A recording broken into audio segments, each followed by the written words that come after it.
da Igreja Evangélica Batista da Figueira da Foz. Hoje é o dia 14 de março e para todos e todas aqueles que nos estão a ver em direto, então uma palavra de saudação. Para todos também, aqueles que nos vão ver ao longo do dia domingo, ao longo da semana e quem sabe, depois disso, bem-vindos também. Vamos louvar e engrandecer o nome do nosso Deus. A palavra de Deus diz-nos a Ele toda a honra, a Ele toda a glória. Então é isso que estamos a fazer nesta manhã e vamos dirigir para já uma palavra de oração, pedindo a bênção de Deus para tudo o que vamos fazer durante esta manhã, esperando então que tudo o que possamos fazer seja para a sua honra e glória. Vamos orar. Obrigado, Senhor Deus, porque nos juntaste neste local e também através da tecnologia, por onde quer que tu queiras que irmãos, irmãs, amigos, amigas possam estar connosco nesta manhã. Te queremos levar um culto que seja para a tua honra e glória. Sabemos que tu és Deus majestoso, sabemos que tu és digno de louvor, sabemos que tu és todo-poderoso, mas sabemos que a glória, tu te preocupas com cada um de nós, com cada uma de nós. Então, Senhor, te pedimos em primeiro lugar que sejas perdoador dos nossos pecados, das nossas falhas, das nossas incorreções. A tua palavra diz que se nós confessarmos o nosso pecado, tu és fiel e justo para nos perdoar, para nos purificar. Então, Senhor, com esse sentimento, com essa certeza de que tu perdoas o nosso pecado, porque o teu Filho já o fez por nós na cruz do Calvário, já pagou o preço do nosso pecado. Nós queremos levar a Ti um culto que seja para a Tua honra e glória e te pedimos orientação, te pedimos sabedoria, te pedimos então do Teu amor, da Tua graça, da Tua compaixão, para que nós todos juntos sejamos capazes de entender o que Tu queres para cada um, para cada uma de nós nesta manhã.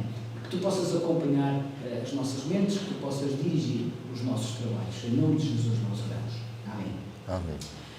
Outra vez, bom dia. Então, Lucas, e estaremos hoje do capítulo 2 de Lucas, um capítulo que nos tem orientado ao longo desta e das últimas 2 semanas. Estamos, então, a estudar na lição da Escola Bíblica Dominical o livro de Lucas. Hoje estaremos com a lição com o título Esperado, Jesus Cristo, o Esperado. Hoje é o dia 14 de março e o tema que nos vai orientar ao longo desta manhã é Jesus é o Messias prometido. Jesus é o Messias prometido. Tendo em conta o plano de estudos para este trimestre, estamos então na lição número 4, capítulo 2. Na próxima semana ainda estaremos na parte final do capítulo 2, mas o título da lição será Amadurecido e vamos procurar estudar entre os versículos 41 e 52. Lembrar-se-ão com certeza que na lição número 0, há algumas semanas atrás, procurámos entender o posicionamento do Evangelho de Lucas, não só nas Escrituras em geral, mas em particular no Novo Testamento e em relação aos outros Evangelhos. E dissemos então que Jesus Cristo foi apresentado e é apresentado na revelação de Deus, na Palavra de Deus, de 4 formas específicas. Mateus apresenta Jesus essencialmente como servo, João como Filho de Deus, Lucas, então, o Evangelho que estamos a estudar, apresenta sobretudo Jesus Cristo como o Filho do Homem. Jesus, o Filho do Homem. Dissemos também, então, que destes 4 Evangelhos, 3 são considerados sinóticos, exatamente porque seguem uma estrutura mais ou menos comum, que são, então, Mateus, Marcos e Lucas. Dissemos também nessa missão de apresentação que iríamos durante os 3 seguintes, portanto vamos dedicar os próximos 6 meses ao Evangelho de Lucas, dissemos que iríamos fundamentar a nossa análise em 5 pilares doutrinários, 5 bases doutrinárias, tais como nos são apresentadas pelo evangelista Lucas. O primeiro, Jesus, Filho de Deus e Filho do Homem, ou seja, como estamos a ver e como temos observado durante as últimas semanas, o nascimento de Jesus resulta de uma intervenção sobrenatural, miraculosa de Deus, mas neste caso em Maria. E, portanto, tudo o que Jesus fez realça, testemunha exatamente com Deus como Filho do homem. Então é o tema principal do Evangelho de Lucas. Jesus, em segundo lugar, como o Messias, e a prova são os milagres que ele efetivou. O testemunho de Jesus como Filho do Homem prova então e testemunha essa identidade como homem, Jesus, Messias, a sua natureza, o seu senhorio divinos. Em terceiro lugar, a terceira base doutrinária, Jesus preparou aquilo que seria o futuro do ministério aqui na Terra. Jesus iniciou então a Igreja e preparou os primeiros líderes dessa Igreja do início.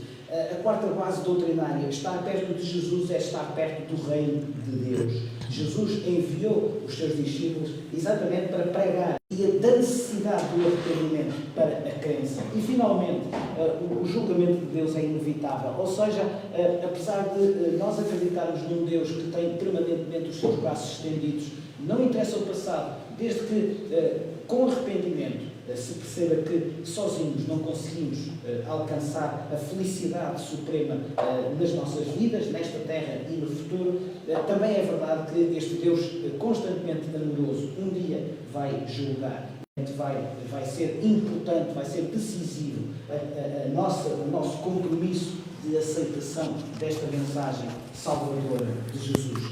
Finalmente, como introdução, ainda estamos nesta semana. Na próxima já vamos avançar um bocadinho para a infância de Jesus, no conjunto de versículos que Lucas dedicou ao nascimento de João Batista, em primeiro lugar de Jesus. Estamos então até ao versículo 38 e é exatamente esta passagem que vamos estudar hoje, aquela que nos dá conta de como foram cumpridas as expectativas.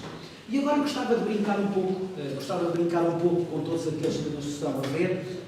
Não sei se já será possível que o João Carlos, que hoje está connosco, o João Carlos e o Davi, então bem-vindos também, depois de uma semana de interregno, que pareceu uma eternidade, houve o cuidado técnico desta transmissão a cargo do João Carlos e do Davi. Eu vou pedir que o João Carlos possa colocar, por favor, no ar, e para que todos possam verificar a apresentação, e sobretudo gostava que pudessem pensar um pouco em expectativas. Está bem? Vamos brincar um bocadinho, vamos passar alguns segundos só para percebermos um pouco do pano de fundo da lição de hoje, a expectativa. Um forte desejo de que algo se concretize. Se estivéssemos todos juntos, e já temos saudades com certeza da nossa escola bíblica dominical, sobretudo presencial, sem desprimor por todos aqueles que não podem estar a cada domingo connosco, porque estão no Brasil, no Luxemburgo, nos Estados Unidos, na China, etc., e que nos estão a acompanhar. Então, a cada um de vós que o está a fazer, bom dia from Figueira, bom dia a partir de Portugal, para todos aqueles que estão connosco nesta manhã e que não o podem fazer regularmente, muito rapidamente podermos estar num determinado local, talvez, quem sabe, num futuro próximo isso seja mais fácil e mais barato, sobretudo. Não temos ninguém com um avião particular que possa dirigir-se então à nossa escola bíblica dominical, mas estava eu a dizer que quando temos a nossa escola bíblica dominical todos juntos, presencial, é muito normal que todos os temas que são apresentados. E hoje gostaria que todos estivéssemos juntos para vos perguntar o seguinte: qual foi uma das maiores expectativas da vossa vida que foi gorada? Ou seja, qual foi uma das maiores expectativas que, ao fim e ao cabo, não se concretizou? Eu vou pedir então ao João Carlos que possa colocar ali. São apenas alguns exemplos de brincadeira, não é? Vamos brincar com isto. Eu estou a ver aqui irmãos que já estão a ficar um bocadinho carecas, não é? O Elcio ter um cabelo assim, não é? Mas, principalmente para as meninas e para as senhoras, certamente já tiveram expectativa de, num determinado momento, conseguir um cabelo encaracolado, um cabelo volumoso, um cabelo como está a passar ali na imagem. E depois de algum banho e depois de algum tratamento especial, o cabelo terá ficado qualquer coisa parecida como isto. Mesmo que não tenha ficado, ao espelho parecia Uma expectativa que foi gorada, uma expectativa que não se concretizou, uma expectativa que foi ao lado, foi até contrária àquilo que se esperava. Comprando um produto, se calhar já compraram um produto deste estilo, umas férias num lugar onde a calma abunda, não é? Venha para a calma. Venha para o contacto com a natureza. Não sei se algum de vós já comprou um produto que era anunciado desta forma e, ao fim e ao cabo, revelou-se assim. Ou seja, aquilo que realmente era um destino paradisíaco, sem muita gente, afinal, vendido da mesma maneira para uma multidão. Claro que, rapidamente, então, aquilo não foi concretizado e a expectativa não foi concretizada. Eventualmente, eu iria dizer para os mais jovens, mas se calhar para todos, as redes sociais e a internet fazem com que, por vezes, situações destas aconteçam. Alguém que entra em contacto com uma determinada fotografia. Ali está o Instagram, mas podia ser o Facebook ou outra rede social qualquer. Quero conversar contigo. E aparece uma fotografia. Se calhar a realidade é um bocadinho diferente da fotografia que nos foi apresentada numa qualquer rede social. Estamos a brincar, mas estamos a falar de expectativas. E estamos a falar de expectativas porquê? Hoje, falando um pouco mais a sério, hoje nós temos uma grande expectativa. Penso que como sociedade, eu iria dizer até como momento civilizacional, a nossa grande expectativa, reparem, é voltarmos a janeiro de 2020. Ou seja, vejam que neste momento a nossa expectativa é voltarmos ao passado. E qual é a nossa grande expectativa de voltarmos ao passado? É voltarmos a um momento pré-Covid. Não é? Ou se quisermos, podemos voltar a um momento em que, mesmo depois do Covid, nós já possamos de novo fazer as coisas que fazíamos antes. Todos nós estamos desejosos de abraçar alguém que temos há um ano. Certamente todos estamos desejosos de beijar alguém, coisa que não fazemos há um ano.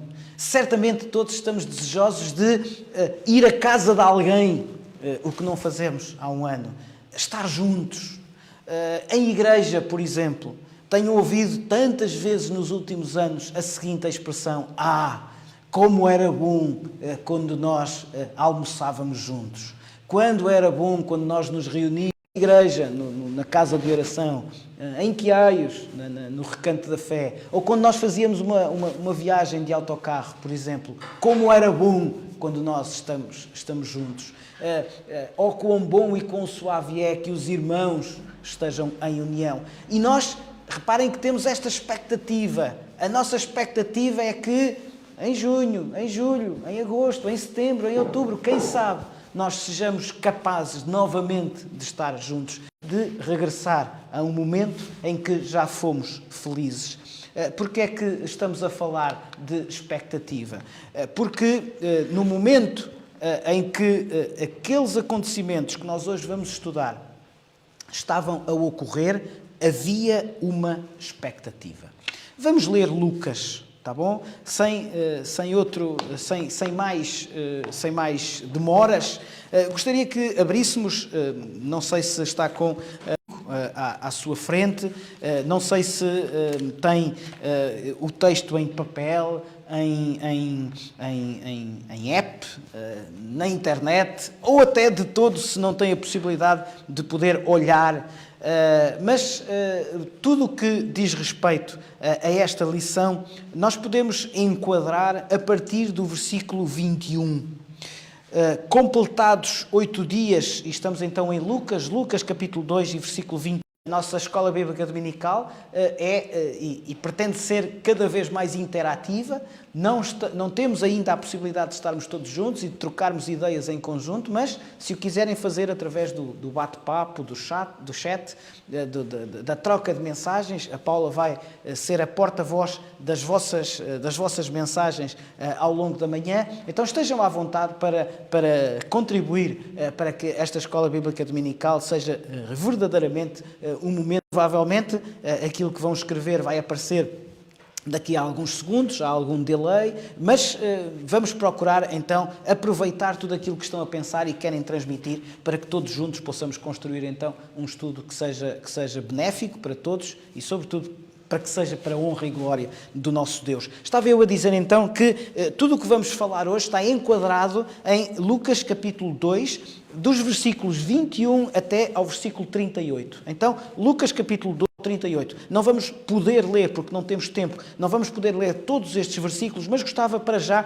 que pudéssemos ler o versículo 21. Diz assim: completados 8 dias para ser circuncidado, o menino, deram-lhe o nome de Jesus, como lhe chamara o anjo antes de ser concebido.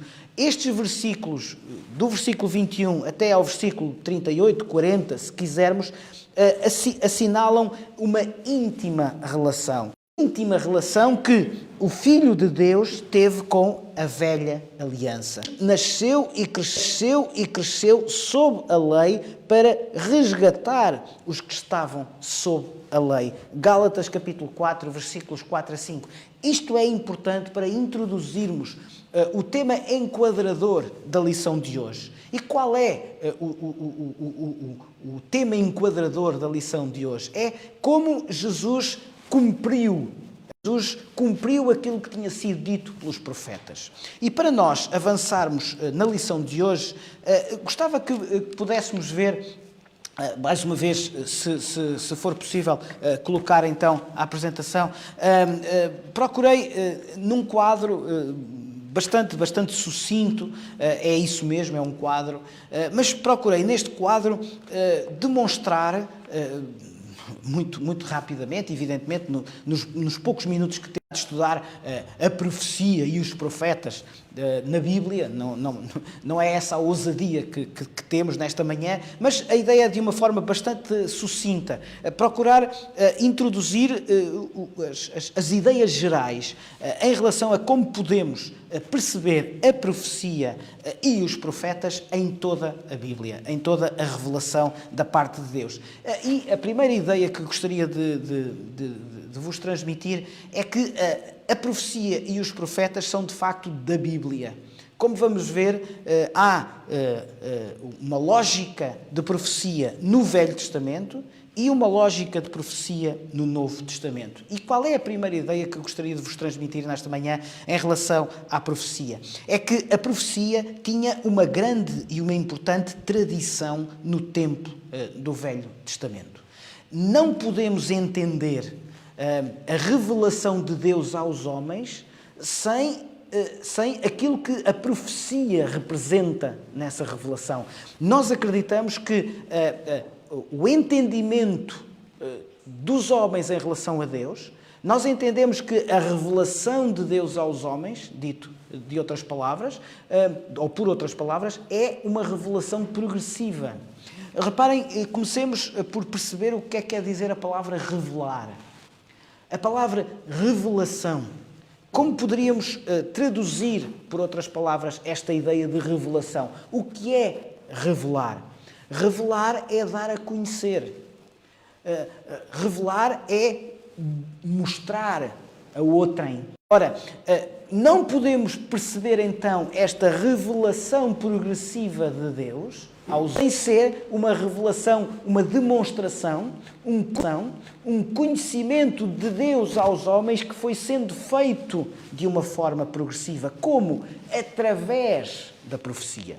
E, portanto, esta profecia tinha uma grande e uma importante tradição no Velho Testamento. E, muitas vezes, nós reduzimos esta profecia a Jesus. Ou seja, quando pensamos em profecia e profetas, pronto, a profecia e os profetas acerca de Jesus. Isto é verdade. É verdade. Claro que numa primeira abordagem, toda a profecia centra-se em Jesus. Os profetas tinham uma visão messiânica que começa a revelar-se aos homens. Quando nós lemos Deuteronômio capítulo 34 e versículo 10, Há alguns meses atrás, nós estudámos nesta escola bíblica dominical abundantemente o livro de Deuteronômio. Deuteronômio capítulo 34 e versículo 10. Quem quiser acompanhar-me nesta leitura, nós podemos ler: Nunca mais se levantou em Israel profeta algum como Moisés, com quem o Senhor houvesse tratado face. Nunca mais houve profeta como Moisés. O que é que isto quer dizer?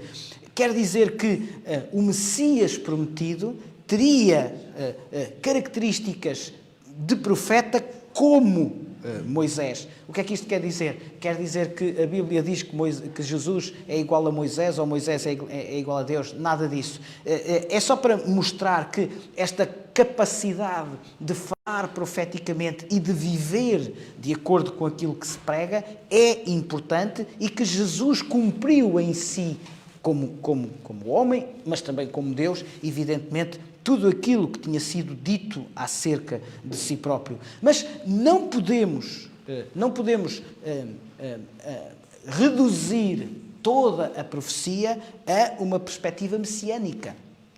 E porquê? Porque, como estamos a ver naquele quadro, a direção profética no Velho Testamento tinha outras características. Por exemplo, como Débora. Profetas, por exemplo, como Samuel, ajudaram a que o povo de Deus se consolidasse. Juízes, capítulo 4, versículos 6 a 7, 1 Samuel, capítulo 13, versículo 20, por exemplo, mostram que a conduta dos profetas ao longo do Velho Testamento não era apenas uma conduta eminentemente espiritual. Eles não conduziam apenas espiritualmente o povo, recordando-lhes da necessidade de eles viverem vidas conformes, vidas consagradas, preparando então a vinda do Messias. Não, algumas das preocupações dos profetas eram também preocupações terrenas. Eram preocupações, se quisermos, numa dimensão que hoje poderíamos chamar de política, de cidadania.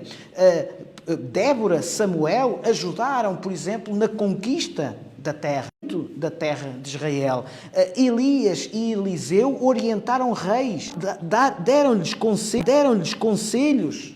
Alguns conselhos que foram bem aceitos por alguns reis, outros que não foram.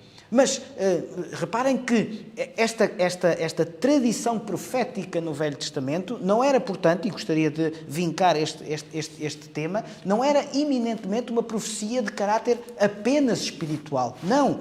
Havia na profecia terrenas, preocupações com a vida de todos os dias. Vamos avançar, porque não temos muito tempo para enquadrar este assunto tal como quereríamos e com a leitura de algumas passagens. Mas esta grande e importante tradição profética no Velho Testamento baseava-se numa ideia. É que cada profeta, cada profetizante, reparem que no Velho Testamento, e vamos ver isso também na passagem que vamos estudar hoje, no Velho Testamento a profecia não está reservada a homens.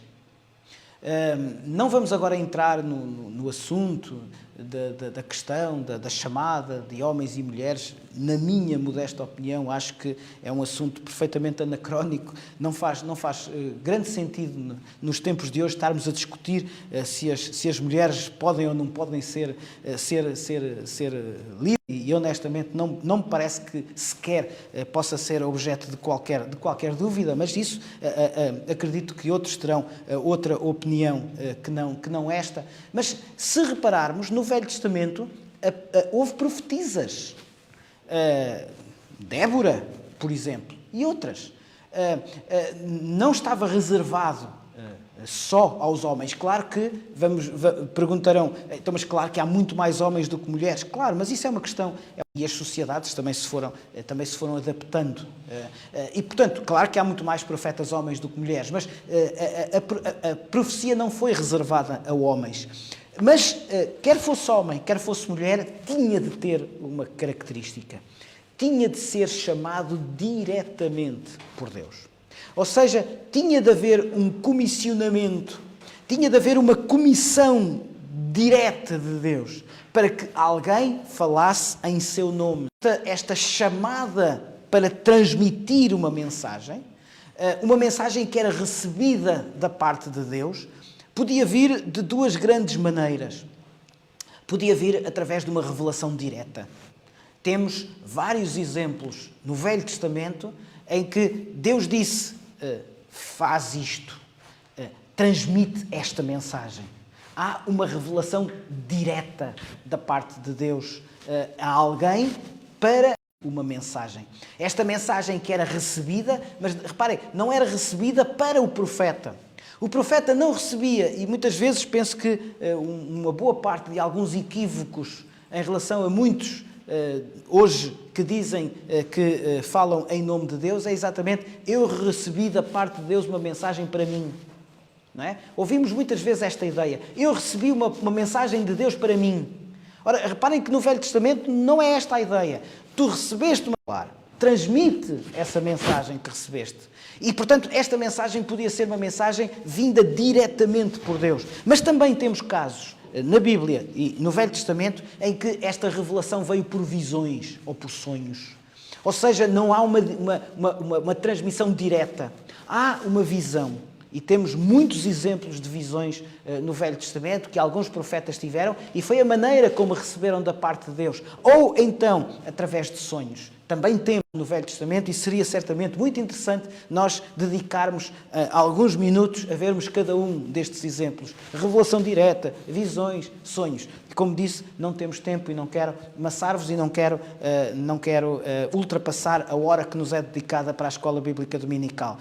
E, finalmente, no Velho Testamento, também para termos uma contextualização muito rápida, reparem que isto são tópicos, são ideias, não são soltas, são interligadas, mas não podemos demonstrar, através de passagens bíblicas, todos estes tópicos que vos estou a apresentar, mas ficarão convosco e, se quiserem, durante a semana ou nos próximos tempos, ou quando tiverem algum tipo de curiosidade ou de necessidade, então poderão eventualmente orientar-se através destes tópicos. Finalmente, no Velho Testamento, nós muitas vezes, e talvez alguns equívocos também surjam de interpretação de algumas passagens bíblicas, porque é importante percebermos que tinha um alcance futuro. Ou seja, o profeta falava de um tempo que haveria de vir. E como difícil foi os que ouviam aquilo que estava a ser dito pelo profeta perceberem quanto tempo iria demorar até que aquela profecia se cumprisse. Mas reparem que aquela profecia que era dita normalmente tinha uma ideia. É que isto vai se vocês não se arrependerem. Se vocês não se converterem. Se vocês não perceberem o que é realmente importante nas vossas vidas, se é estar com Deus Todo-Poderoso ou se é viver uma vida de alguma duplicidade. E, portanto, aquilo que era dito era ainda há tempo para que isto não se concretize. Ou seja, isto só vai acontecer se vocês permanecerem neste caminho. E, portanto, tinha um alcance futuro. Outra tinha uma aplicação, tinha, portanto, um alcance para o exato momento histórico em que o profeta e aqueles que o estavam a ouvir estavam a viver. Às vezes até, a mesma profecia tinha um duplo alcance. Ou seja, tinha um alcance para o exato momento que o povo estava a viver, mas também um alcance futuro. Isto para vos dizer, em poucas palavras, que não é possível entender todo o Velho Testamento sem percebermos a tradição que a profecia tinha no Velho Testamento. E, portanto, chegados aqui, então, e a profecia terminou no Velho Testamento. Ou seja, a revelação de Deus está completa com o Velho Testamento. Não há mais profetas, não há mais profecia, a profecia terminou no Velho Testamento. Não, não é verdade. Há profetas e há profecia também no Novo Testamento. E percebendo toda a tradição profética e dos profetas no Velho Testamento, podemos também perceber que sem esta tradição, substância profética, igreja A designação que coloquei é a designação que todos mais ou menos veem nos livros. Eu confesso que, e sabem bem que gosto muito pouco desta expressão, mas está ali exatamente para ser mais perceptível. Prefiro chamar-lhe a igreja primitiva, mas é apenas uma ideia marginal, não é de facto importante. O que é importante? É importante perceber que os profetas, que a profecia tiveram também um papel fundamental nesta igreja do início. Através de quê? Através desta ideia de que sem profecia não há mensagem. Vamos ler, só para percebermos um pouco esta ideia, vamos ler primeiro aos Coríntios, está bem?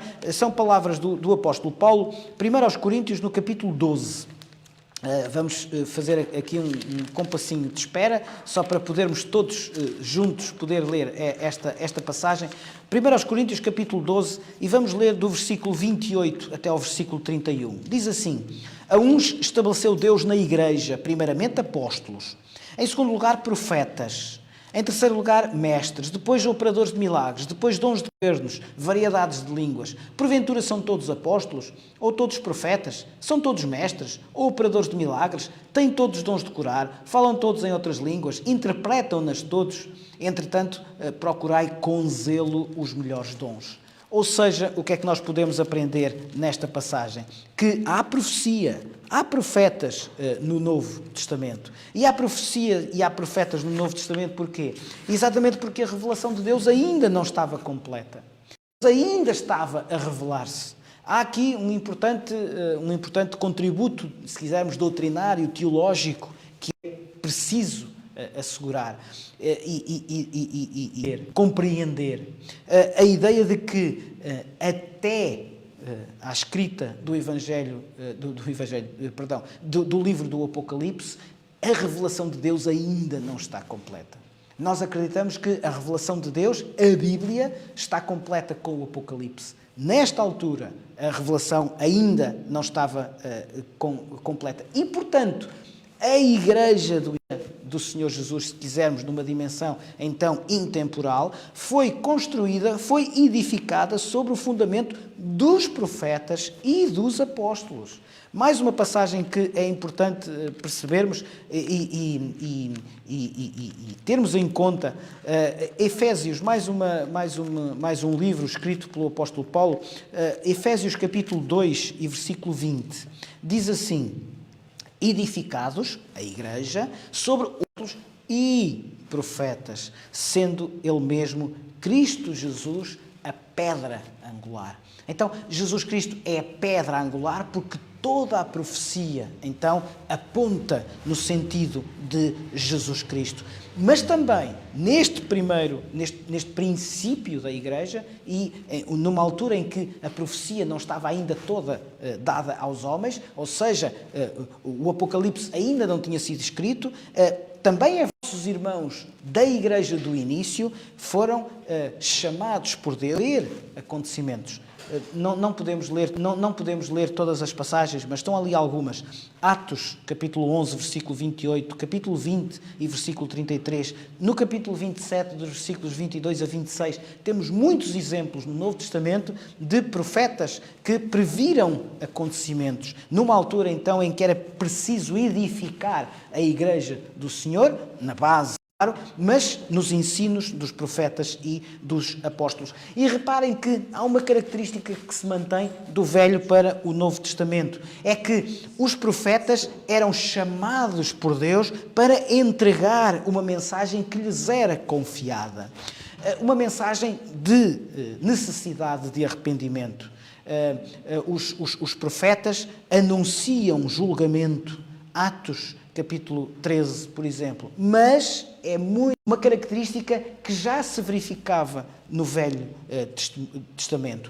Em primeiro lugar, e como disse há pouco, esta mensagem que o profeta recebia não era para exaltar o profeta. Era, se quisermos, com uma perspectiva missionária. Não podemos deixar de ler Atos capítulo 13. Vamos ler, vamos abrir as nossas Bíblias, quem o puder fazer.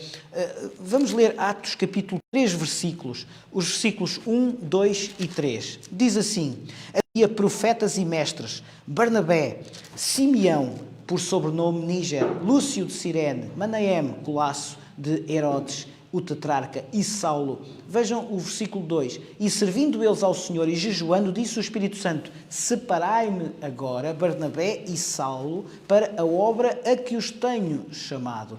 Então, jejuando e orando, e impondo sobre eles as mãos, os despediram. Então, não é para a exaltação do profeta, não é para o profeta, é com o intuito da obra de missões, ou seja, é com o intuito de levar esta mensagem a outros. E que mensagem é esta? É a mensagem salvadora. É a mensagem da necessidade de a pessoa perceber que por si próprio não consegue resolver aquilo que é irreconciliável, aquilo que é o futuro de qualquer um de nós.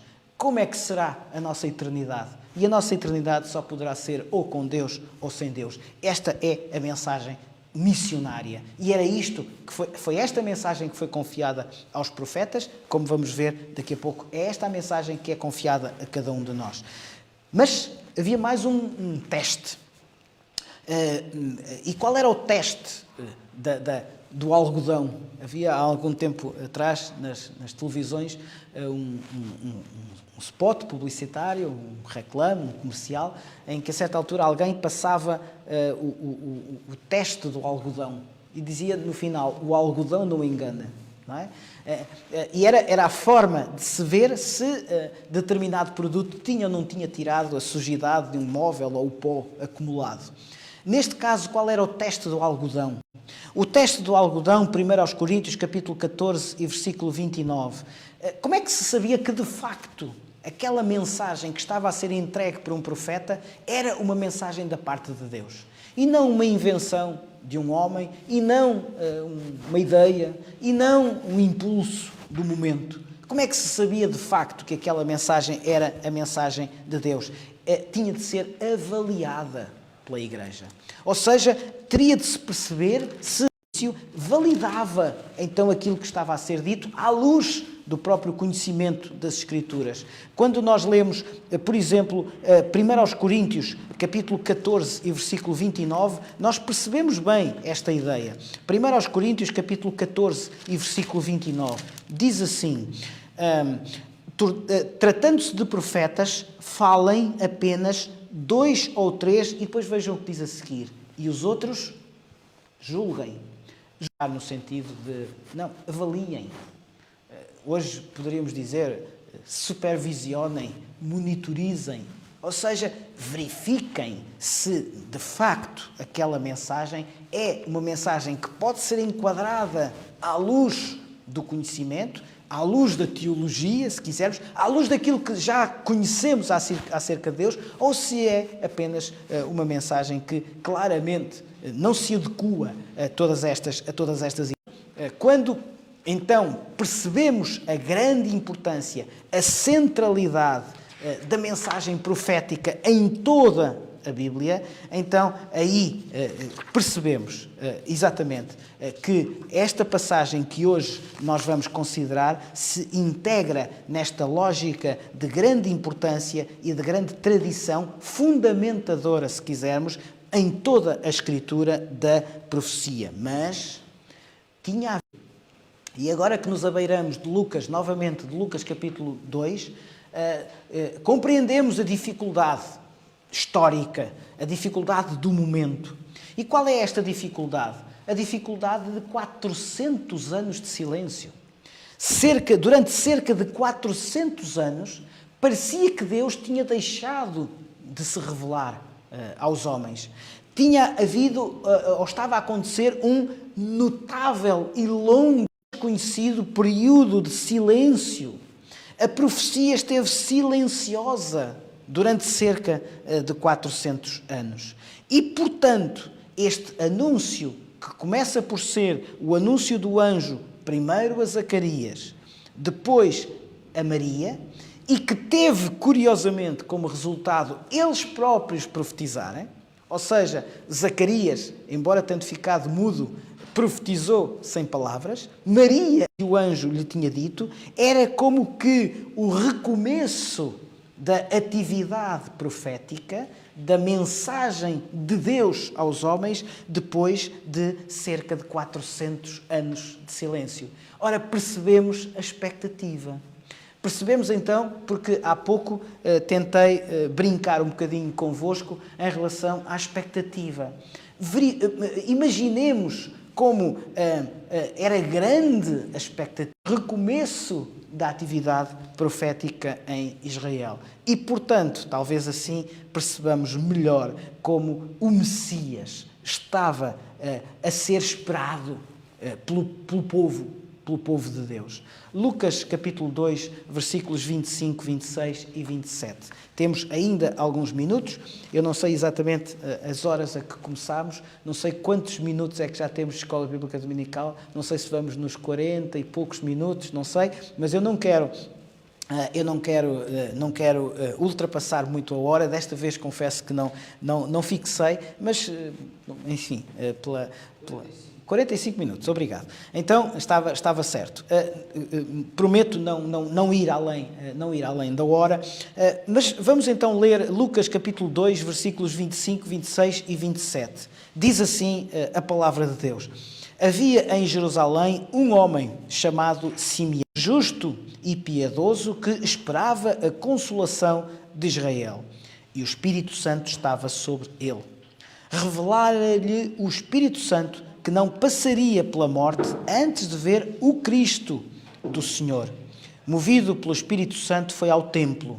E quando os pais trouxeram o menino Jesus para fazerem com ele o que a lei ordenava, e depois vamos continuar. Vamos ficar por aqui. Vou procurar que, em 3 minutos, nós falemos a propósito de 3, não vou dizer 3 personagens, mas vamos chamar-lhe 3 grupos de pessoas. 2 deles são só uma pessoa, mas pronto. Mas o último, como vamos ver, não é. E vamos começar pelo primeiro. Vamos perceber o que podemos aprender para já com Simeão. Não é um nome que tenha tido uma grande moderna, mas é um nome bíblico e curiosamente, o evangelista Lucas apresentou 2 vozes proféticas na história de Jesus. 2 vozes proféticas. Já vamos ver a segunda. Concentremos-nos na primeira, muito rapidamente. Vamos ver como Lucas descreve esta primeira voz profética.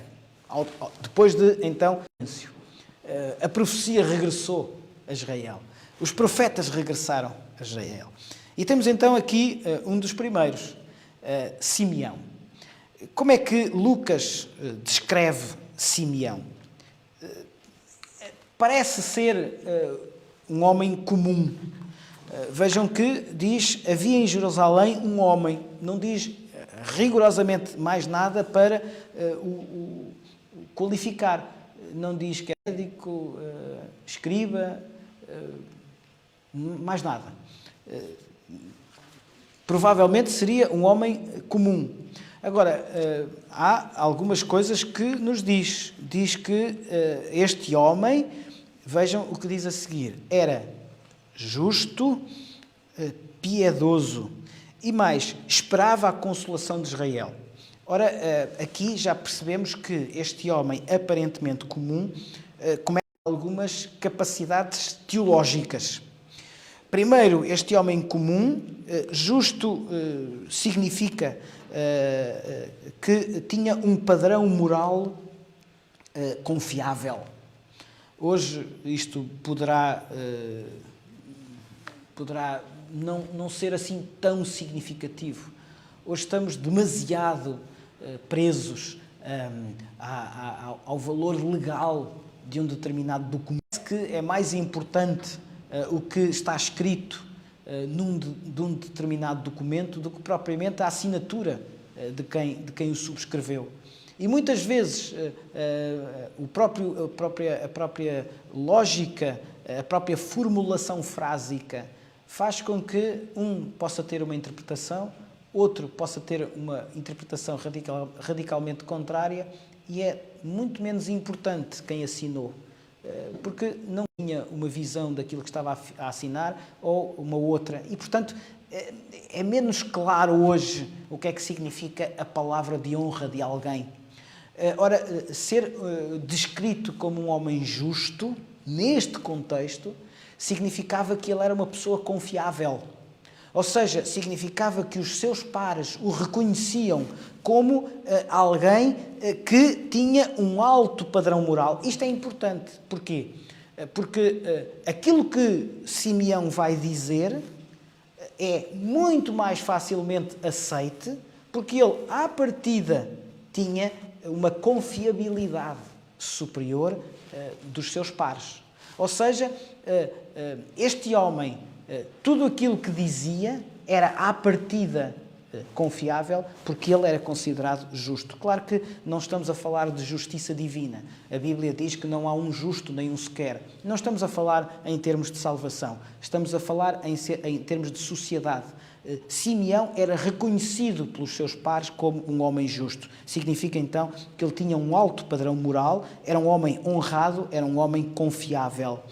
Mas diz mais. Ele não era só um homem confiável em relação aos seus pares. Ele era temente a Deus. Ou seja, ao mesmo tempo, ele é uma boa testemunha em relação à forma como é visto pelos seus pares, mas é também alguém em quem Deus confia. Mais uma vez, estamos a usar palavras sem um critério absolutamente doutrinário. Claro que sabemos que nenhum de nós, à partida, é confiável. Claro que sabemos que todos nós temos pecado, mas este temente a Deus significa que Simeão era um homem intelectualmente honesto, espiritualmente honesto, ou seja, ele temia a Deus. O que é que isto significa? Significa que era um homem que confiava em Deus para a sua vida. E esta base da personalidade, não só em relação aos outros, mas também em relação a Deus, evolui num sentido doutrinário, evolui num sentido teológico.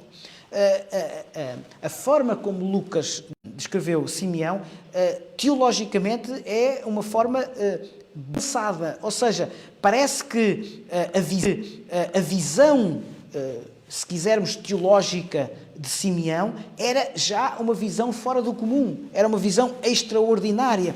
E porquê? Porque diz que ele esperava a consolação de Israel.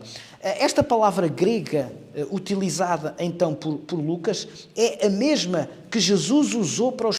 Se quiserem ir abrindo as Bíblias em em João, Evangelho de João, capítulo 14 e versículo 16, o Consolador. Ora, vejam que Simeão tem esta perspectiva de que estava à espera do Consolador, da consolação de Israel. O Espírito Santo que foi chamado então para estar ao lado, de modo a consolar, a encorajar. Significa que Simeão esperava o princípio da era messiânica, ou seja, a libertação de Israel, que seria proporcionada pelo Messias. Isto é incrivelmente doutrinário. Isto é incrivelmente, se quisermos, de uma compreensão das Escrituras. Ora, Simeão esperava, então, a consolação de Israel. Mas verificamos que, de alguma maneira, Deus era parceiro. Vejam que diz que o Espírito Santo estava com ele. Não nos podemos esquecer que ainda estamos numa lógica de transição do Velho para o Novo Testamento. Sabemos que depois do Pentecostes, depois da descida do Espírito Santo, ele está connosco. E sabemos que isto é uma característica do Novo Testamento. O Espírito Santo desceu, não desce e não sobe, não. O Espírito Santo desceu, ou seja, o Espírito Santo está com todos aqueles que o queiram aceitar. Mas no Velho Testamento, Santo descia sobre pessoas escolhidas por Deus. E, portanto, isto significa que Simeão era um homem escolhido por Deus.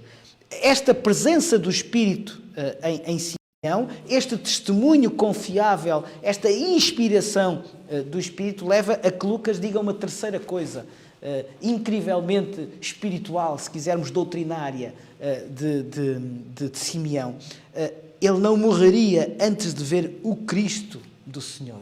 Ou seja, Simeão tinha, de facto, esta clara compreensão teológica, doutrinária, de que aquilo que estava a ser esperado há milhares de anos seria com este profeta esperado como Moisés, este Messias que iria estabelecer uma aliança definitiva com o seu povo, este Messias que iria abrir os olhos dos cegos, curar os doentes, libertar os cativos, ser mais importante do que Davi, Salmos capítulo 110, versículos 1 a 4, tudo aquilo então que estava a ser esperado seria concretizado e que este Simeão então seria alguém escolhido por Deus e que não morreria antes de isto ser concretizado.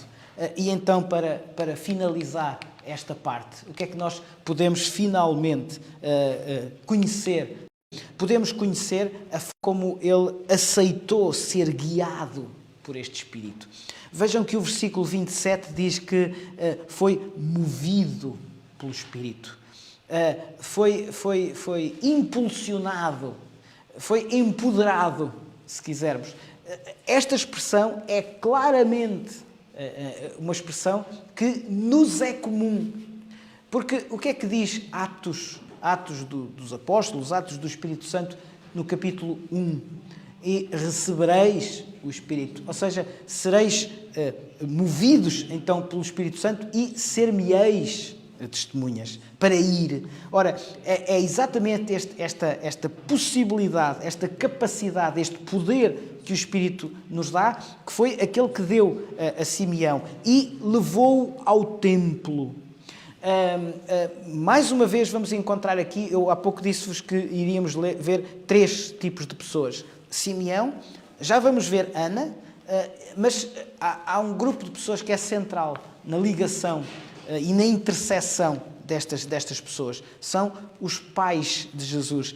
É muito interessante que Lucas, capítulo 2 e versículo 27 diz: movido pelo Espírito foi ao templo, e depois vejam o que diz: e quando os pais trouxeram o menino Jesus para fazerem como a lei ordenava. E quando os pais, ou seja, José e Maria, os pais de Jesus, Lucas tinha explicado que Jesus nasceu de Maria ainda virgem, mas José foi reconhecido como o pai adotivo.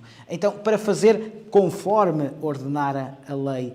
Lucas capítulo 2, versículos 21 a 24, é o resumo de algo que era absolutamente essencial, tendo em conta a lei que Jesus nasceu para cumprir, para ele ser a lei. Então, nos dias seguintes, o menino e a mãe e a criança passavam por um período de purificação durante o qual não podiam ir ao templo. No entanto, passado então esse período, a criança era trazida de volta ao templo para ser dedicada. Fazia-se um sacrifício. E foi neste dia específico, vejam, como Deus consegue arranjar tudo sem que muitas vezes nós percebamos. Foi neste dia específico que o Espírito moveu Simeão para ir ao templo e naquele momento exato. Hoje vamos nos despedir com esta ideia de que hoje é o dia exato. Hoje é o dia que Deus quer que nós vivamos. Vamos aproveitar este dia, o dia de hoje, com as bênçãos que Deus nos coloca, movidos pelo Espírito. Aquilo que aconteceu com Simeão acontece connosco hoje. Vamos, movidos pelo Espírito Santo, dar graças a Deus pelo dia que Ele nos concede. Vamos praticamente terminar. Dos versículos 28 a 35, nós lemos que Simeão percebeu, naquele dia, que finalmente e iria ser cumprido aquilo da parte de Deus. O tomou nos braços, louvou a Deus. Vejam que Simeão começa com a palavra agora. Ele reconheceu a importância daquele momento. Finalmente, Deus tinha cumprido a sua promessa de enviar o Messias e também a promessa de permitir que Simeão, o visse o Messias.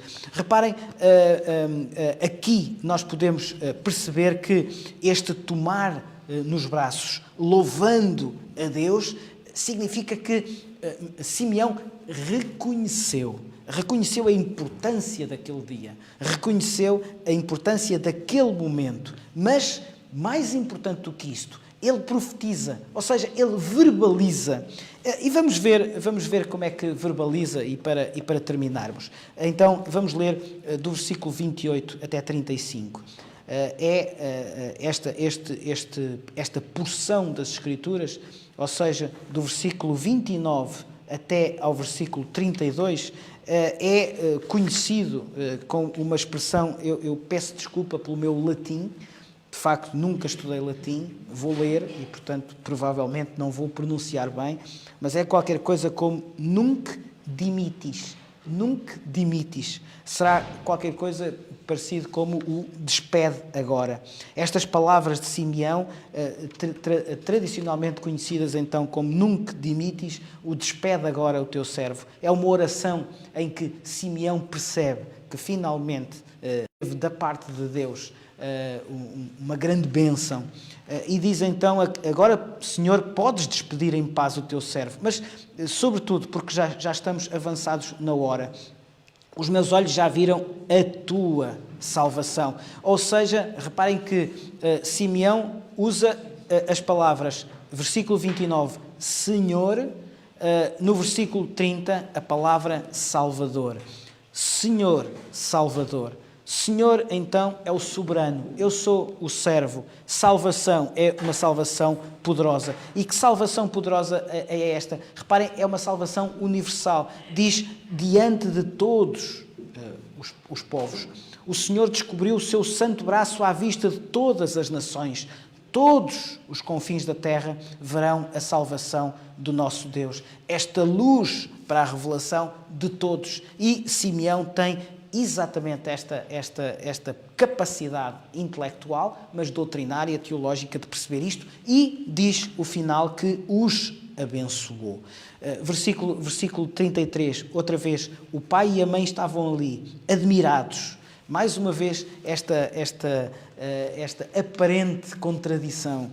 Então, mas José e Maria já sabiam tanto acerca do que era o menino e ainda se admiravam. E, finalmente, versículos 36 e 37. Havia uma profetisa chamada Ana, filha de Fanuel, da tribo de Aser. Lucas, e não vamos demorar muito mais tempo, mas Lucas tem uma última personagem.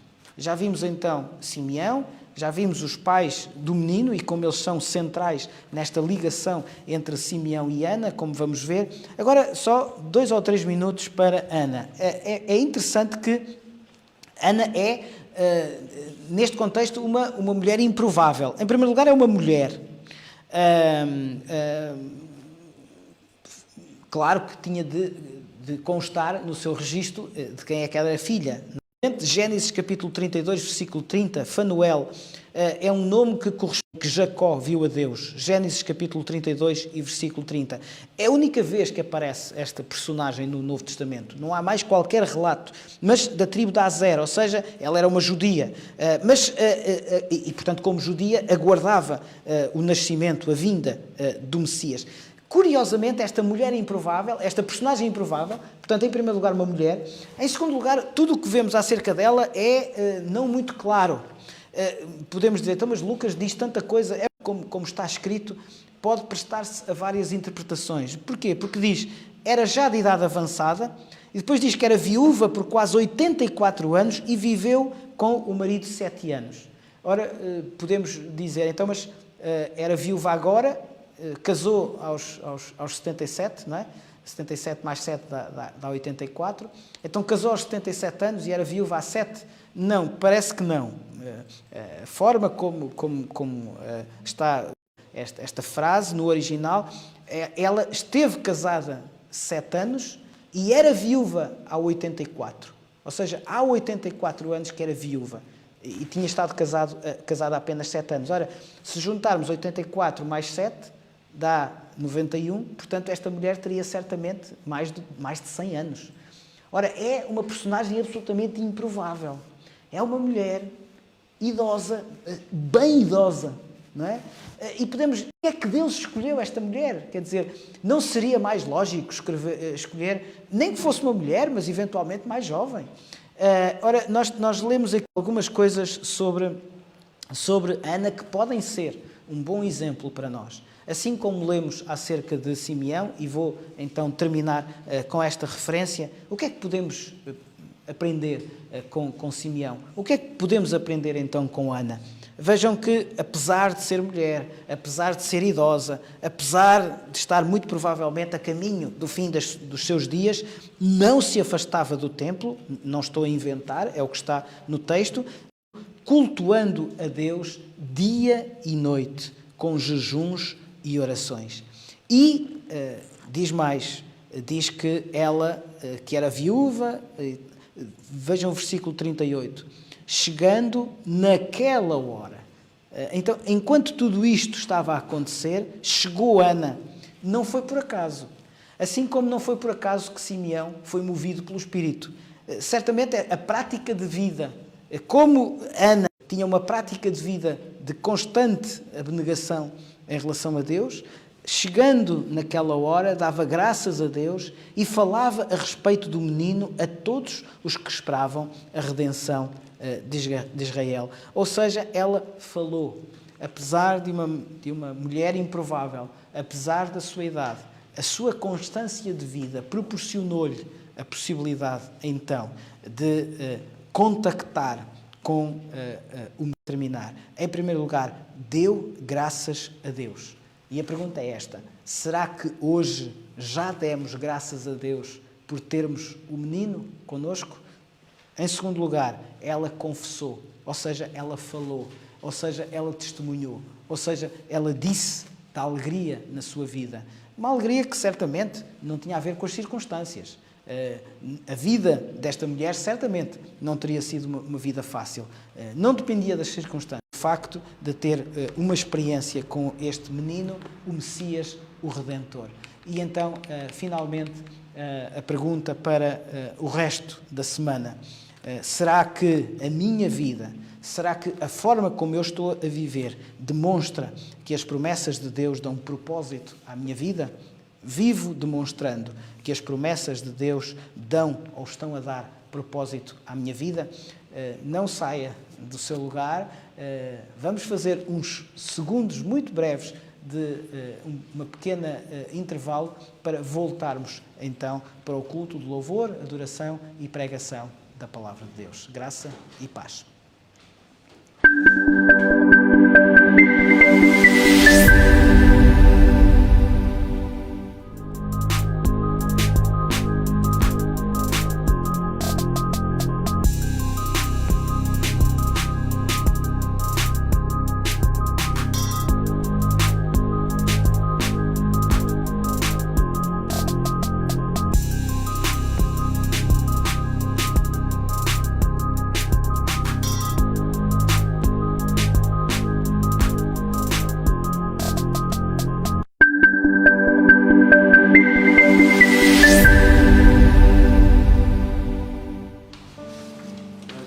Bom dia a todos os que nos estão a ver lá em casa.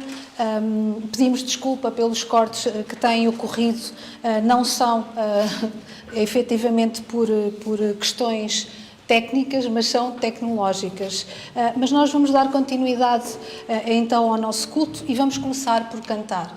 E o coro que nós trazemos hoje é o coro Bênção e Honra. Muitos dos irmãos nos pedem para que a letra seja passada, para que o PowerPoint seja focado, mas hoje vamos tentar que as letras surjam juntos, possamos cantar. Vamos então cantar.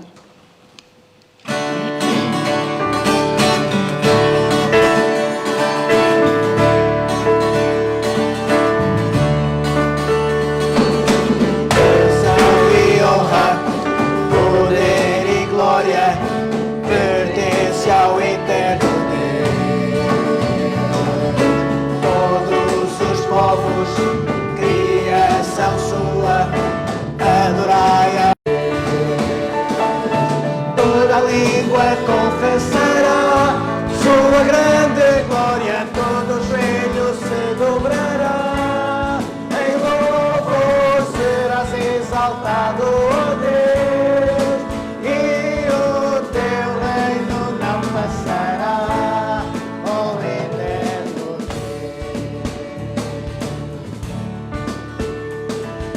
Bênção e honra, glória, pertence ao eterno Deus. Todos os povos, criação sua, adorai ao eterno Deus. Toda língua confessará sua grande glória, todo joelho se dobrará. Em louvor serás exaltado, ó Deus, teu reino não passará, ó eterno Deus. Reinará sobre toda a terra, oh, cantai ao eterno Deus. Não há como a tua palavra, oh, cantai ao eterno Deus. Confessará sua grande glória, todo joelho se dobrará. Em louvor serás exaltado, ó Deus, e o teu reino não passará, ó eterno Deus. Bênção e honra.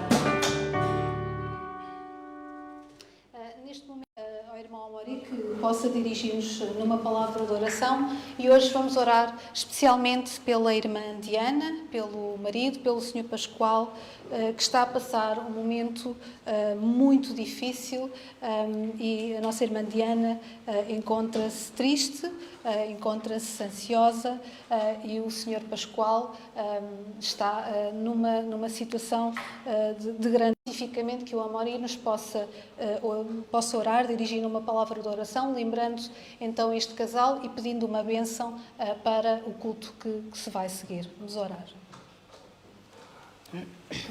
Oremos. Senhor, meu Deus e Pai Celestial, nós te louvamos, ó Pai Eterno, nós te agradecemos, ó Deus, pela oportunidade, Senhor Deus, que nós temos de estarmos presentes aqui, ó Pai. E, Pai, os louvores com os nossos irmãos, louvores que são dedicados a Ti, ó Deus. Agradecemos por essa oportunidade e, Senhor Deus, neste momento, nós intercedemos, ó Pai, por aqueles que estão passando por momentos difíceis em suas vidas. Em especial, Senhor Deus, nós colocamos a irmã Diana, Senhor Deus, nas Tuas mãos, ó Pai, que o Senhor possa, Senhor Deus, estar ouvindo o clamor do coração dela, ó Pai, e as demais pessoas citadas, ó Deus amado, pela irmã Paula. Pai eterno, o Senhor conhece os nossos corações, o Senhor conhece as nossas necessidades, ó Deus. Nós clamamos ao Senhor, nós pedimos a Ti, ó Deus, misericórdia. Senhor Deus, também estamos passando por estes momentos, Senhor Deus, de lutas com essa pandemia, Pai, e nós sabemos, ó Deus eterno, que para todo propósito do Senhor, que nós possamos compreender, que nós possamos, ó Pai, fazer a Tua vontade, ó Deus.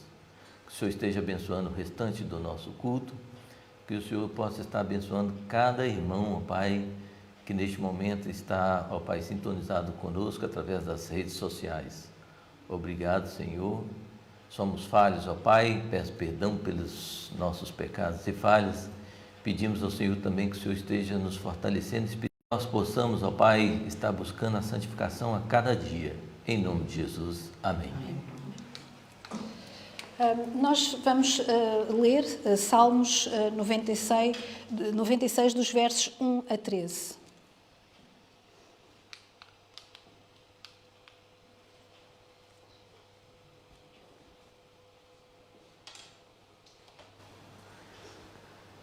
Leiamos. Cantem ao Senhor um novo todos os habitantes da terra. Cantem ao Senhor, bendigam o seu nome, cada dia proclamem a sua salvação. Anunciem a sua glória entre as nações, seus feitos maravilhosos entre todos os povos. Porque o Senhor é grande e digno de todo louvor, mais temível do que todos os deuses. Todos os deuses das nações não passam de ídolos, fez os céus. Majestade e esplendor estão diante dele, poder e dignidade no seu santuário. Deem ao Senhor, ó famílias das nações, deem ao Senhor glória e força, deem ao Senhor a glória devida ao seu nome, e entrem nos seus átrios trazendo ofertas, adorem o Senhor no esplendor da sua santidade, tremam diante dele todos os habitantes da terra. Entre as nações o Senhor reina, por isso firme está o mundo e não se abalará, e ele julgará os povos com justiça. Regozijem-se os céus e exulte a terra, ressoe o mar e tudo o que nele existe. Regozijem-se os campos e tudo o que neles há. Cantem de alegria todas as árvores das florestas. Cantem diante do Senhor, porque ele, a terra, julgará o mundo com justiça e os povos com a sua fidelidade. Obrigada, Amori. Neste Salmo 96, o salmista convida-nos a cantar para Deus, inclusive a fazer novos cânticos para Deus. Ele deseja que nós ofereçamos a Deus um culto, uma adoração renovada em sentimentos, mas que esteja à altura da sua glória, à glória de Deus. Nós temos como propósito Deus sorrir e diariamente tentamos fazer com que a nossa vida seja realmente um motivo para Deus sorrir. E durante a semana várias atividades vão sendo desenvolvidas. Nós relembramos o estudo do livro de Mateus. Todos aqueles que quiserem acompanhar-nos neste estudo ao sábado à tarde poderão fazê-lo. Ontem, mais uma vez, tivemos um bom grupo a estudar o capítulo 5 do livro de Mateus. Também a Escola Bíblica, os irmãos que quiserem estudar a lição da Escola Dominical durante a semana, poderão também solicitar as revistas da Escola Dominical, poderão receber o PowerPoint nas vossas casas, para que ao domingo então possam estar dentro do assunto que está a ser tratado. As classes da Avó Madalena e as lições bíblicas continuam a ser gravadas, continuam a ser publicadas e esta semana sairá uma nova história bíblica. Temos também, semanalmente, cuidadosamente preparado e elaborado. Podem consultá-los na nossa página do Facebook, podem também pedir e enviaremos em suporte de papel. Continuamos nas redes sociais, tem sido realmente uma forma de nós estarmos juntos, de não nos sentirmos afastados uns dos outros e de podermos comunicar. Esperamos continuar, mas também esperamos em breve estar novamente juntos fisicamente na igreja física, da qual nós sentimos imensa saudade.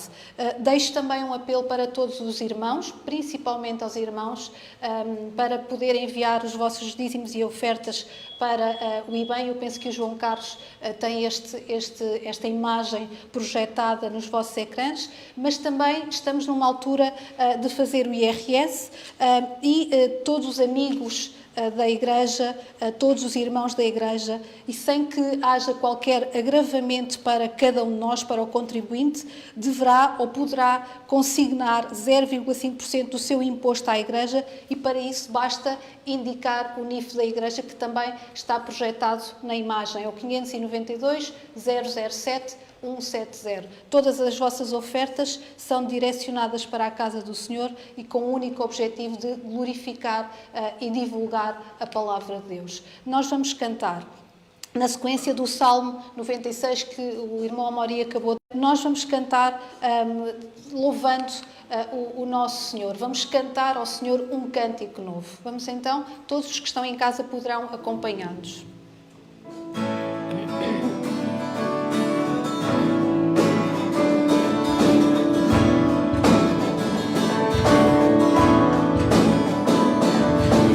Ai ao Senhor,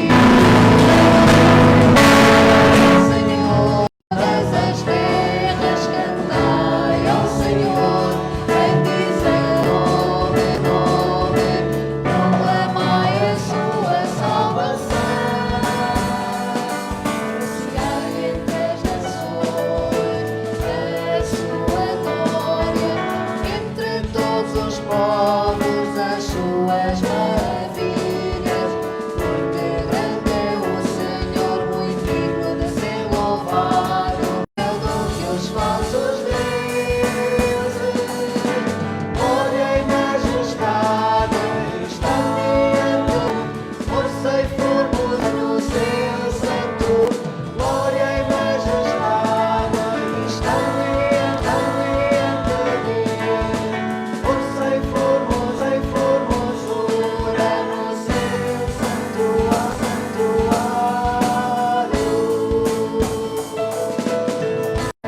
Cantai ao Senhor um cântico novo, cantai ao Senhor todas as terras, cantai ao Senhor, bendizei o seu nome, proclamai a sua salvação.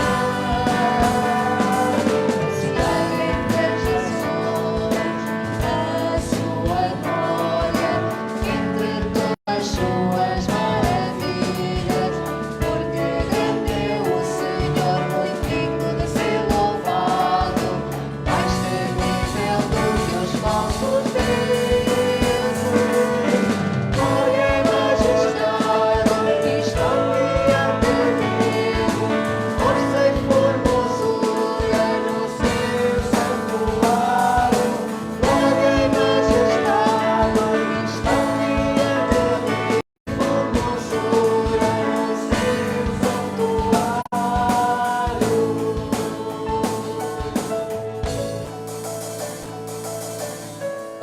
Assim seja.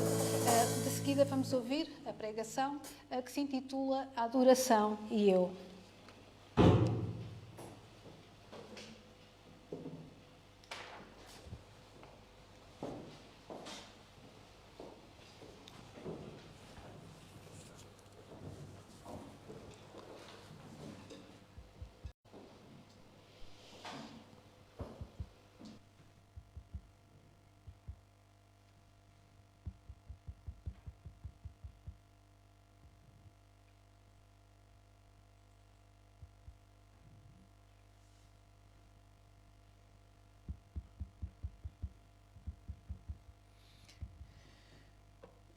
Parte 2, a adoração e eu.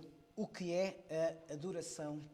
Nem tão pouco apresenteis os vossos membros ao pecado por instrumentos de iniquidade, mas apresentai-vos a Deus como vivos de entre os mortos, e os vossos membros a Deus como instrumentos de justiça. Romanos, capítulo 6 e versículo 13. Estamos a refletir acerca do que é a adoração segundo a Bíblia. Celebramos o aniversário da Igreja Evangélica Batista da Figueira da Foz, iniciada em 1976, mas formalmente constituída em março de 1978. Alguém disse que a adoração é a essência da qual o perfume de Deus é feito. E pode implicar duas abordagens. Uma primeira, sobretudo utilitarista, exemplificada na pergunta: para que serve a minha adoração? Em Romanos capítulo 6 e versículo 13, aprendemos que adorar é apresentar-me a Deus como instrumento de justiça. Adorar é apresentar-me a Deus como instrumento de justiça. Uma segunda, talvez mais introspectiva, exemplificada na pergunta: como vai o meu coração de adorador? No Apocalipse de João, lemos que o meu coração de adorador tem de incessantemente glorificar o Criador. Apresentar-me a Deus como instrumento de justiça, incessantemente glorificando o Criador. Assim, a nossa adoração a Deus deve ter em vista mostrar cabalmente o nosso apreço por Ele, tendo por referência o que ele nos diz na sua palavra, a Bíblia. Deus esclarece que busca aqueles que o adoram em espírito e em verdade. Evangelho de João, capítulo 4, versículos 23 a 24. Quando Satanás procurou tentar Cristo a adorá-lo, Jesus repreendeu-o fortemente, dizendo: vai-te, Satanás, porque está escrito: ao Senhor teu Deus adorarás e só a Ele servirás. Mateus, capítulo 4 e versículo 10. O apóstolo Paulo equacionou a sua adoração a Deus como Atos 24:14, crendo tudo quanto está escrito na lei e nos profetas. Portanto, Deus deseja que a humanidade o adore em verdade, de acordo com as Escrituras. E nós devemos cumpri-lo, honrando-o, servindo-o e prestando atenção às suas instruções. Hoje iremos abordar o que podemos chamar de adoração integral, porque é completa, porque é a que Deus deseja e porque faz sentido para Ele. Teremos como referência os textos bíblicos de 1 de Crónicas, capítulo 16, versículos 8 a 26, Salmos, capítulo 95, 1 a 11 e Joel 2, 12 a 19. Bem-vindo. Bem-vinda. 1. Adoração completa. O grande teólogo reformador João Calvino dizia que, incontestavelmente, o primeiro fundamento da justiça é a adoração a Deus. A adoração a Deus não é, como temos refletido, um mero combinado de gestos e de posturas. Não é só a entoação de belas músicas ou só a declaração de palavras bonitas, declamadas, frases de efeito estimulante dos sentidos. A verdadeira adoração a Deus é um serviço que envolve a pessoa do adorador por completo, em todo o seu ser, o tempo todo, e não apenas nas manhãs ou nas noites de domingo.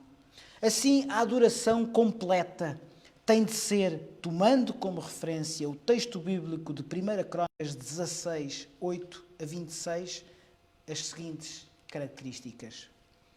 Em primeiro lugar, 1 de Crônicas, capítulo 16, versículos 8 a 10.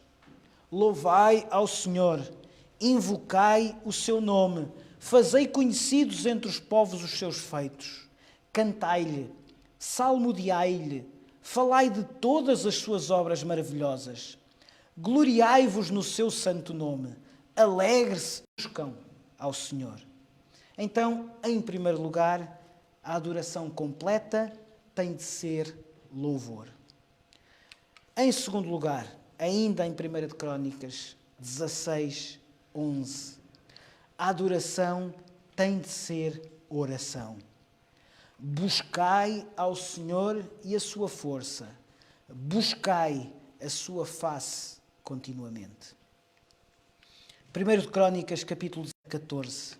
Lembrai-vos das obras maravilhosas que ele tem feito, dos seus prodígios e dos juízos da sua boca, vós, descendência de Israel, seus servos, vós, filhos de Jacó, seus eleitos. Ele é o Senhor nosso Deus. Em toda a terra estão os seus juízos. Então a adoração tem de ser louvor. A adoração tem de ser oração. Em terceiro lugar, a adoração tem de ser gratidão. Capítulo 16, versículos 15 a 18. Lembrai-vos perpetuamente do seu pacto, da palavra que prescreveu para 1000 gerações, do pacto que fez com Abraão, do seu juramento a Isaque, o qual também a Jacó confirmou por estatuto e a Israel por pacto eterno, dizendo: a ti te darei a terra de Canaã, quinhão da vossa herança. A oração tem de ser, a adoração tem de ser louvor, tem de ser oração, tem de ser gratidão, tem de ser compromisso. A adoração tem de ser compromisso. Lembrai-vos, quinhão da vossa herança. Em quinto lugar, a adoração tem de ser missões. 1 de Crônicas, capítulo 16, versículos 23 e 24. Cantai ao Senhor em toda a terra. Proclamai de dia em dia a sua salvação. Proclamai entre as nações a sua glória, entre todos os povos as suas maravilhas. Proclamai. A adoração tem de ser missões. E finalmente, para que a adoração seja completa, a adoração tem de ser fidelidade. 1 de Crónicas, capítulo 16, versículos 25 e 26.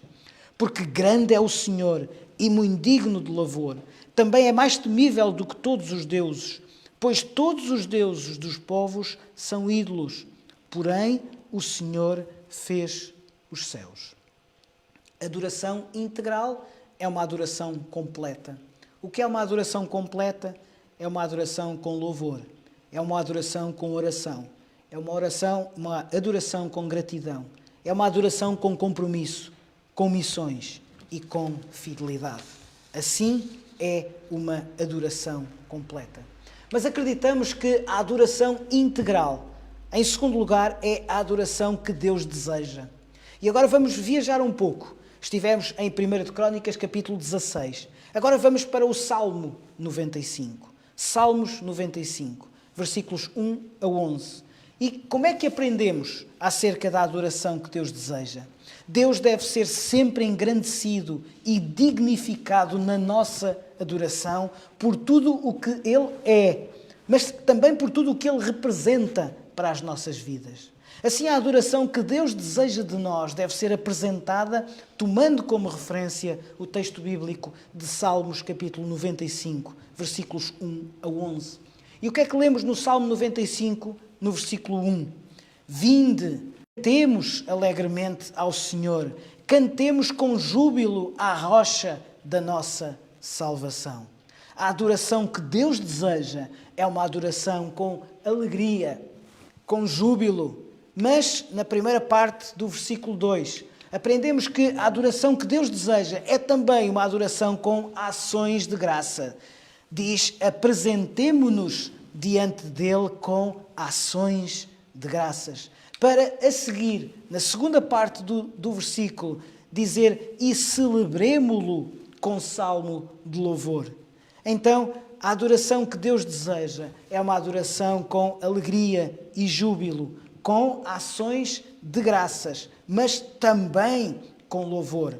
Os versículos 4 e 5 dizem, nas suas mãos estão as profundezas da terra, e as alturas dos montes são suas, seu é o mar, e ele o fez. As suas mãos formaram a terra seca. Então, a alegria e o júbilo, que a adoração que Deus deseja deve ser complementada com a ação de graça, com louvor, com exaltação. Mas o versículo 6 diz do mesmo salmo, ó, vinde, adoremos e prostremo-nos, ajoelhemos diante do Senhor que nos criou. Ajoelhemo-nos diante do Senhor. Então, para além de a exaltação, a adoração que Deus deseja deve ter humildade. Humildade. E esta humildade tem de conduzir à obediência. Versículos 7 a 9 do mesmo salmo. Porque Ele é o nosso Deus, e nós povo do seu pasto, e ovelhas que Ele conduz. Oxalá que hoje ouvisseis a sua voz. Não endureçais o vosso coração como em Meribá, como no dia de Massá no deserto, quando os vossos pais me tentaram, me provaram e viram a minha obra.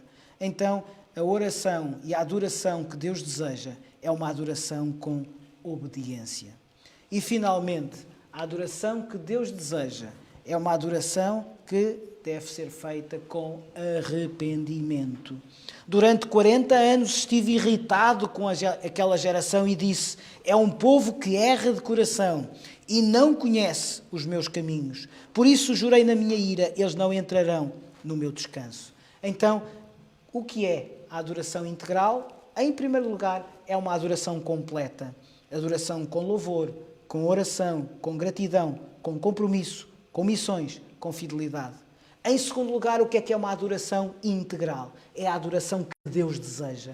E o que é a adoração que Deus deseja? É uma adoração com alegria e com júbilo, com ações de graças, com louvor, com exaltação, com humildade, com obediência e com arrependimento. Finalmente, e em terceiro lugar, o que é a adoração integral? É uma adoração que faz sentido para Deus. Vamos ler, provavelmente, um livro que não é muito lido. O livro de Joel. Joel no Velho Testamento também. Capítulo 2, versículos 12 a 19. Vamos ler por partes. O que é a adoração que faz sentido para Deus? É uma adoração que, quando existe, tem em primeiro lugar e representa em primeiro lugar uma conversão genuína. No versículo 12 de Joel, capítulo 2, nós lemos: Todavia, agora diz o Senhor, convertei-vos a mim de todo o vosso coração, e isso com jejuns, e com choro, e com pranto. Ou seja, conversão genuína. Em segundo lugar, o que é uma adoração que faz sentido para Deus? Joel, capítulo 2, versículos 14 e 15. Quem sabe se não voltará e se arrependerá, e deixará após si uma bênção, em oferta de cereais e libação para o Senhor vosso Deus. Tocai a trombeta em Sião, santificai um jejum, convocai uma assembleia solene. Então, a adoração que faz sentido para Deus reproduz uma conversão genuína e é profunda. Em terceiro lugar, e quase no fim, o que é uma adoração que faz sentido para Deus? É uma adoração que parte da santificação do corpo, que é a Igreja. Congregai o povo, santificai a congregação, ajuntai os anciãos, congregai os meninos e as crianças do peito, saia o noivo da sua recâmara e a noiva do seu tálamo, todos sejam santificados. E assim a adoração faz sentido para Deus. Em quarto lugar, uma adoração que faz sentido para Deus é aquela que reproduz o quebrantamento da liderança. Chorem os sacerdotes, ministros do Senhor, entre o alpendre e o altar e digam: poupa o teu povo ao Senhor, não entregues a tua herança ao opróbrio, para que as nações façam escárnio dele. Porque diriam entre os povos: onde está o seu Deus? Quebrantamento da liderança. E finalmente, em quinto lugar, uma adoração que faz sentido para uma adoração que está baseada na fé, na sua provisão abundante. Versículos 18 e 19 de Joel, capítulo 2. Então o Senhor teve zelo na sua terra e se compadeceu do seu povo. E o Senhor respondendo disse ao seu povo: eis que vos envio o trigo, o vinho e o azeite, e deles sereis fartos, e vos não entregarei mais ao opróbrio entre as nações. Adoração integral. O que é? Em primeiro lugar, a adoração integral é uma adoração completa. Em segundo lugar, é uma adoração que Deus deseja. Em terceiro lugar, é uma adoração que faz sentido para Deus. Deus quer ser adorado por cada uma de nós, para que a Igreja cresça e impacte a cidade e o concelho. Vamos adorar, celebrando a sua presença salvadora. Gostaria de terminar esta breve reflexão com a apresentação do vídeo. Por favor, não liguem aos pormenores. Naquele vídeo vão aparecer pessoas que fazem coisas que eventualmente não estarão de acordo com todos. Gestos, hábitos, isso não é o mais importante. O que é o mais importante deste vídeo que vamos ver é a sua mensagem central. É a mensagem central que nos convida a glorificar a Deus. Este dia, já hoje louvamos a Deus, já hoje adoramos a Deus por este dia, já hoje adoramos a Deus, Ele pôs neste dia. Adoramos a Deus por tudo aquilo que Ele tem feito nas nossas vidas e nas vidas das pessoas à nossa volta. É um documento adaptado. Tem palavras adaptadas, tem imagens adaptadas, tem música adaptada. teve o cuidado técnico para finalizar este vídeo que vamos ver. E vou pedir então ao João Carlos que possa colocar este vídeo para que todos nós possamos perceber. Devemos ter gratidão, devemos abençoar aqueles que estão à nossa volta, abençoados por Deus. Já demos hoje louvor a Deus por este dia. Vamos ver.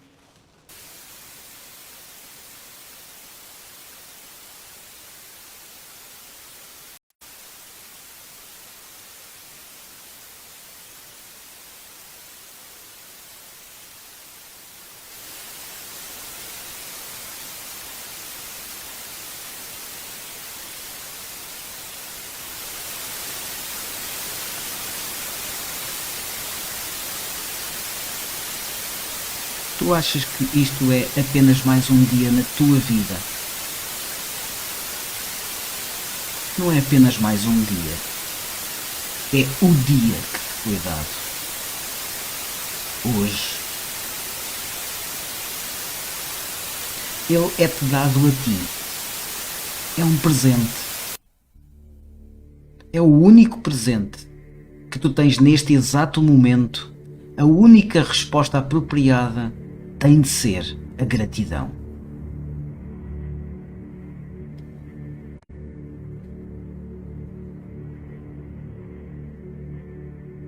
Se tu não fizeres mais nada, mas apenas cultivar essa resposta para o que este dia único é,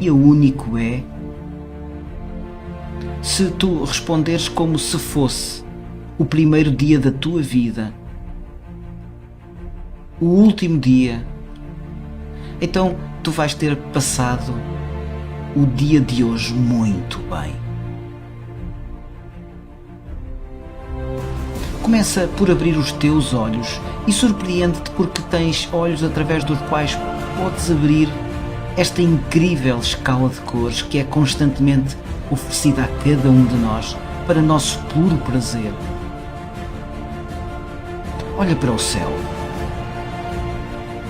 Nós raramente olhamos para o céu. E nota como ele se transforma, de momento a momento, com as nuvens a chegar e a ir.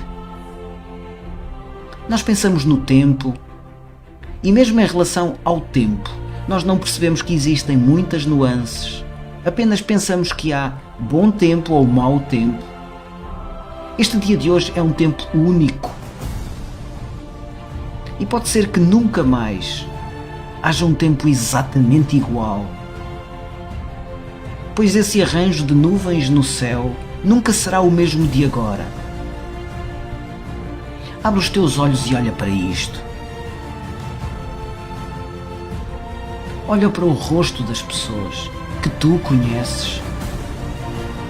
Cada uma tem uma incrível história por trás da sua face. Uma história que tu nunca poderás penetrar inteiramente. Não apenas a história própria, mas a história dos que lhe antecederam. Para não irmos tão longe. E neste momento, neste dia, todas as pessoas que se encontram, toda a vida de gerações, de muitos lugares ao redor do mundo, fluem para te encontrar aqui, como uma fonte de água da vida, e basta tu abrires o teu coração e beberes.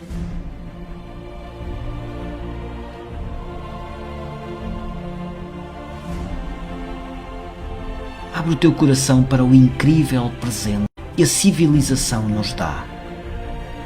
Quando giramos uma chave e há luz elétrica, quando abrimos uma torneira e há água quente, água potável. Isto é um presente que milhões e milhões de pessoas no mundo nunca vão experimentar.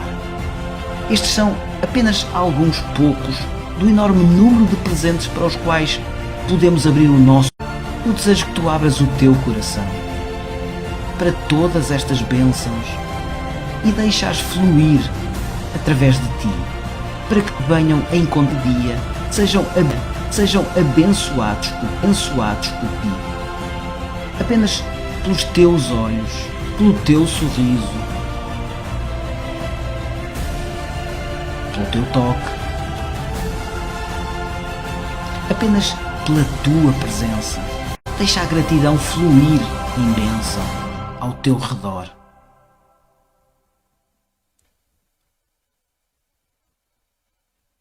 Este será realmente um bom dia.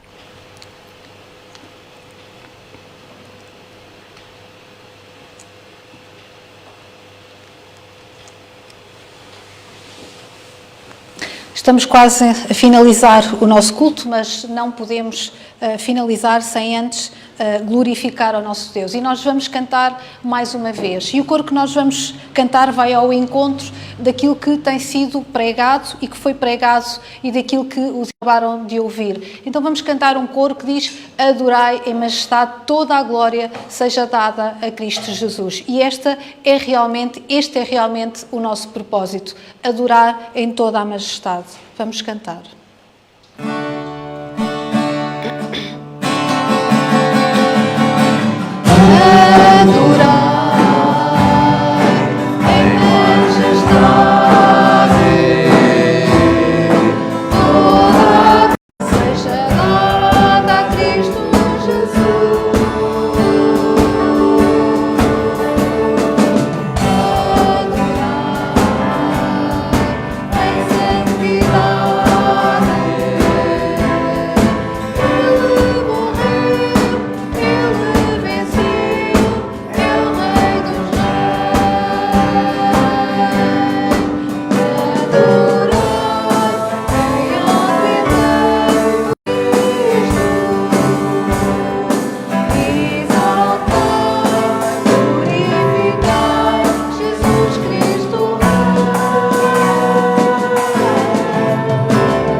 Terminar o nosso culto e vamos pedir ao irmão Elson que nos possa despedir numa palavra de oração, pedindo a bênção para a semana que se vai iniciar, para os irmãos neste momento das nossas orações. Vamos continuar a orar em nossas casas por esses irmãos e também pedindo uma bênção especial para o dia de hoje. Vamos então acompanhar o irmão Elson.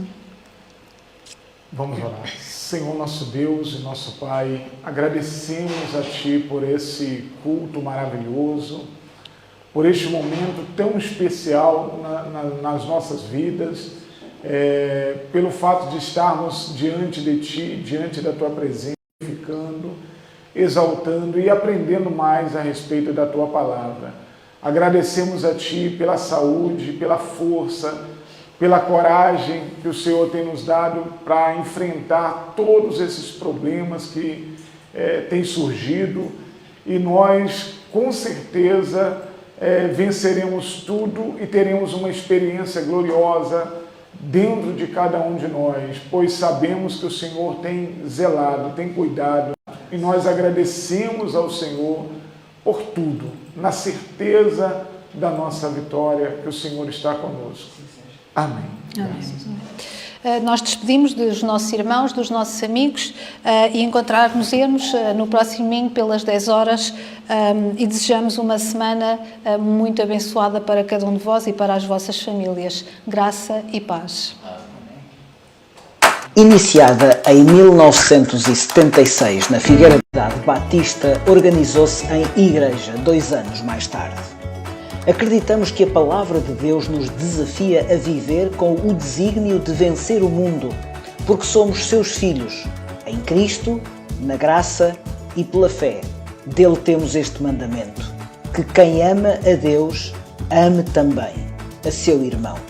Ou seja, Cremos que nascemos de novo para vencer em amor, guardando mandamentos porque temos no nosso cansaço e opressão alívio de quem é manso e humilde de coração. E encontramos descanso para as nossas almas, porque o seu jugo é suave e o seu fardo é leve. Temos como desafio sermos uma igreja de amor e, portanto, de amorosos, de trabalho e, portanto, de trabalhadores, e de ousadia e, portanto, de ousados. Com esta gramática, podemos observar o que Deus faz, alicerce para cumprirmos a nossa missão: fazer Deus sorrir. Deus sorri quando o amamos acima de qualquer coisa, quando confiamos nele completamente, mesmo quando isso não faz sentido, quando lhe obedecemos incondicionalmente, quando o louvamos e damos graças continuamente, e também quando usamos as nossas habilidades. A Igreja Evangélica Batista da Figueira da Foz tem como objetivos prestar culto a Deus, segundo os ensinos das Sagradas Escrituras, instruir os seus membros na religião cristã evangélica e difundir o Evangelho de Cristo, estando organizada em departamentos: evangelismo, educação, administração e assistência, para melhor desempenhar as suas. Igreja Evangélica Batista da Figueira da Foz.